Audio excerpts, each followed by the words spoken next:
La réponse de Jésus ne suffit pas au jeune homme qui insiste en interrogeant le maître sur les commandements observés. Lesquels, lui dit-il, Matthieu 19, 18. Il demande ce qu'il doit faire dans la vie pour manifester qu'il reconnaît la sainteté de Dieu.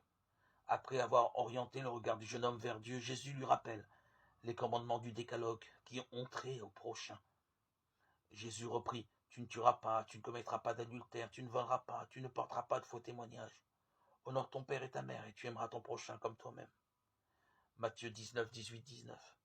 Du contexte de l'échange et spécialement de la confrontation du texte de Matthieu avec les passages parallèles de Marc et de Luc, il ressort que Jésus n'entend pas dresser la liste de tous les commandements nécessaires pour entrer dans la vie, mais plutôt qu'il entend renvoyer le jeune homme à ce qui est le point central du décalogue par rapport à tout autre précepte, à savoir ce que signifie pour l'homme. Je suis le Seigneur ton Dieu.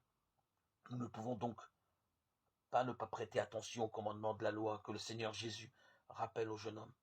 Ce sont des commandements qui font partie de ce qu'on appelle la seconde table du décalogue, dont le résumé, Romains 18, 8, 10, et le fondement sont le commandement de l'amour du prochain. Tu aimeras ton prochain comme toi-même, Matthieu 19, 19, Marc 12, 31. Dans ce commandement s'exprime précisément la dignité particulière de la personne humaine, qui est la seule créature sur terre que Dieu a voulu pour elle-même.